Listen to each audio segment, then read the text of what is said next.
I am feeling calmer.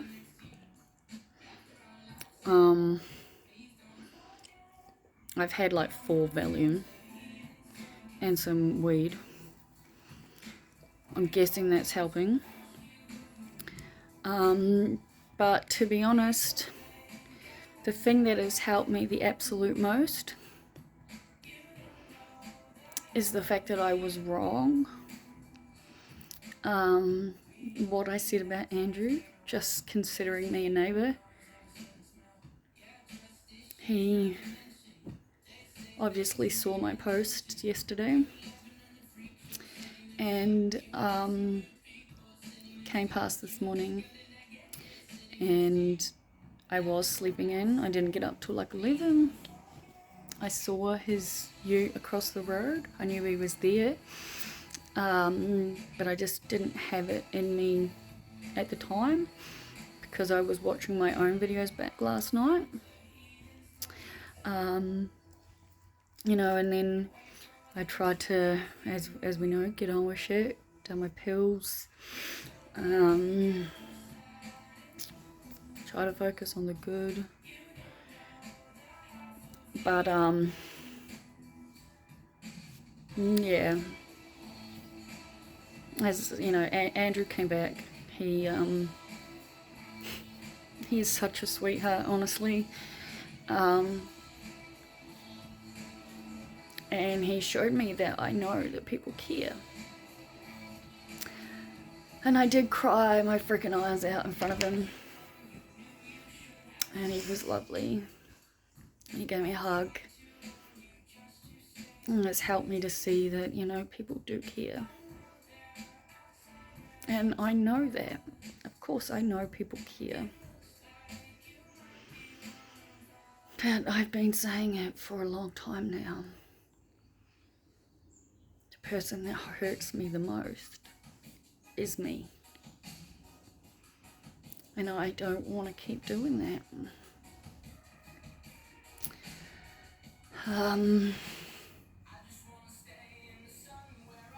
Rachel's all good. I've talked to her while messaging. She's still on holiday. She's a beautiful person, as is Grant.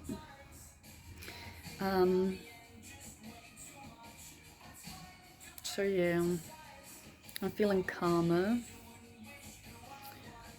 but I would definitely put it down to the meds that I've had to pull me out of the severity of the suicidal thoughts. So that's something. I still have to bind the books that I've printed out. I still have so much to do. I have my first work meeting tomorrow, preparation for our first webinar, so I really need to be on the ball for that.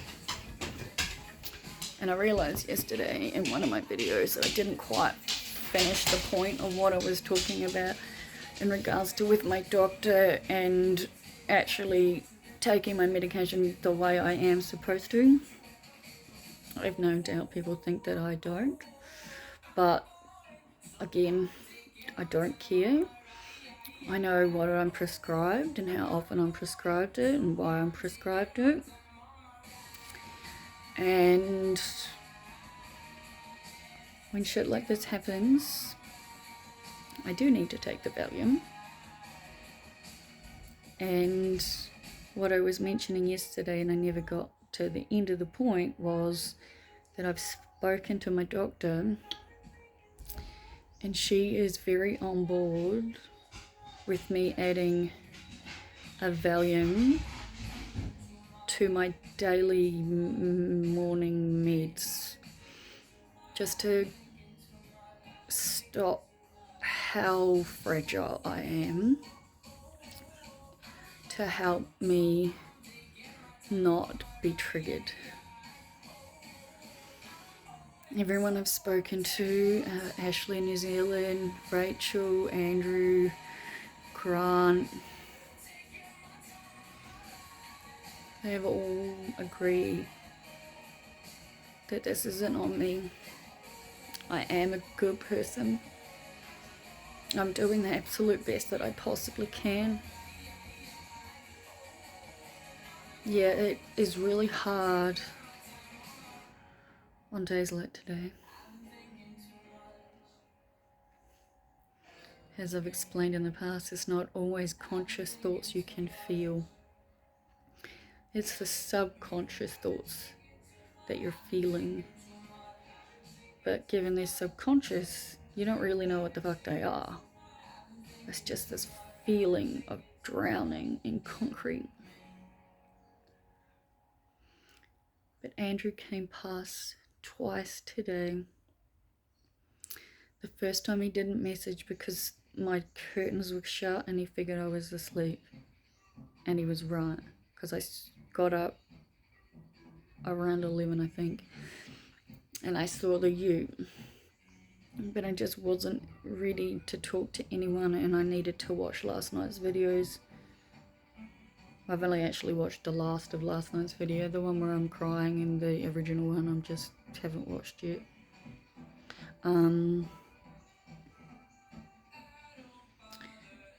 But yeah, I got up, made my bed, got dressed, did all that stuff, and then I was like halfway through filling my pillbox when I just became overwhelmed with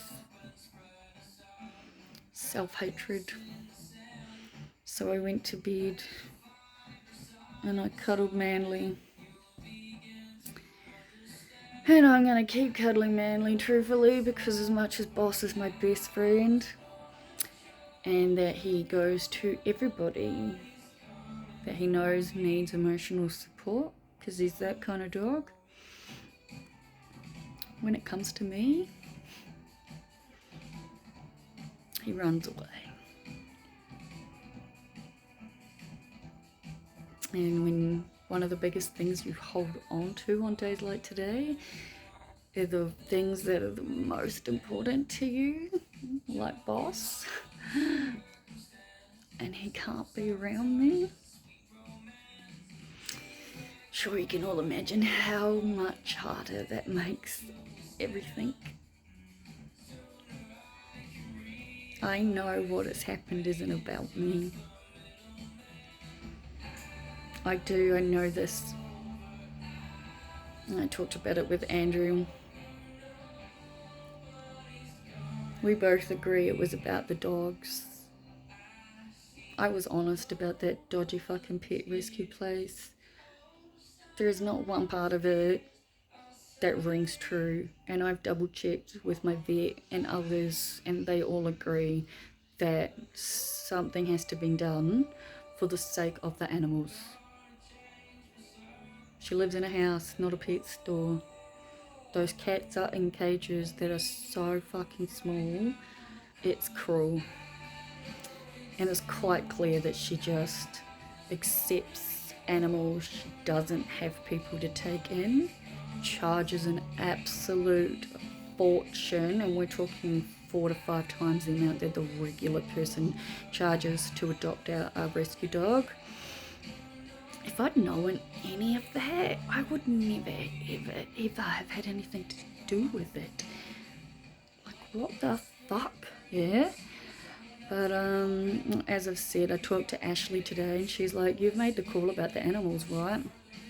And I'm like, I haven't as yet, no, because I didn't know what would happen with my friendship. And again, now I can see I'm not living my true self. When I see injustice being done in the world, my higher self fully believes it's my purpose to do something about it. It's not revenge. It's not malice. It's you are doing the wrong thing wrong. You are ripping people off. And none of it makes any sense. So if everything's above board, it's not going to make any difference when I make the phone call to report them. You know? Hopefully it is all good. But since that's the only thing I can think of that's caused this, then I am so fucking much better off. People who want to live with their closed-minded, materialistic, fucking whatever points of view aren't people I want in my life. I am truly 100% at a point now where I actually no longer care if I meet anyone. And I'm not talking relationships, because we're aware of where I'm at with that crap. I'll be single forever. Being dumped by a friend hurts more than being dumped by a partner, I personally think. But I just really want to take back the fact that I said that Andrew only likes me as a neighbour, because that may be true, but it doesn't feel like it, because he went out of his way today to check on me. And I don't have people that ever do that.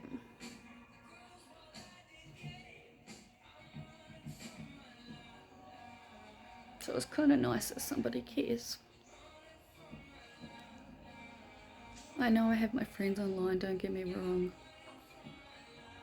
And I saw Grant for the first time in months. Like, I swear, I think it's the first time since my birthday.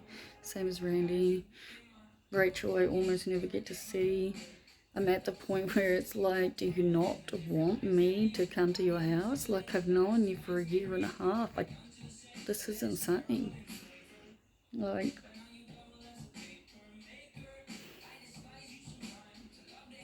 it's so fucking confusing. I truly feel like I'm stepping into myself. This is me. I'm a very highly oversensitive, connected to the higher vibrational dimensions, and find what's going on in 3D. So fucking difficult to deal with so much of the time. I want to focus on my schoolwork. I want to focus on learning and absorbing and taking all of this in.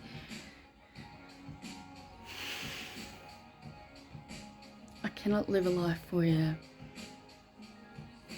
I do nothing. I can't.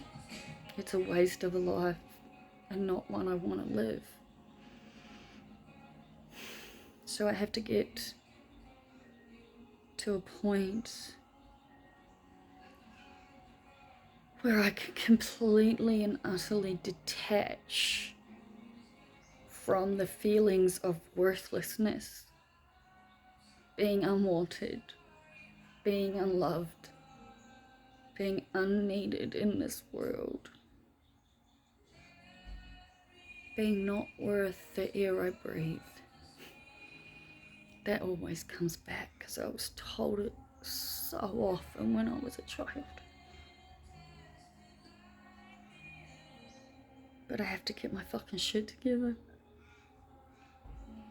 I'm not going to allow someone to derail me when I've worked this fucking hard. And I've worked so hard. And I'm focusing on that. I've had to, since Andrew came to see me, and he literally let me cry my eyes out on his shoulder while he gave me a hug, which is what I needed. Like I said, boss won't even give me cuddles. So I've got Manly. And I'm feeling calmer. But I have added Valium to the rest of my morning meds just until I get to where I need to be. I'm prescribed 2 Valium a day. I barely even remember to take it, which is why there's a note on my computer saying take Valium if needed. But yeah, again, talking 15 minutes, so I'm gonna fucking shut up.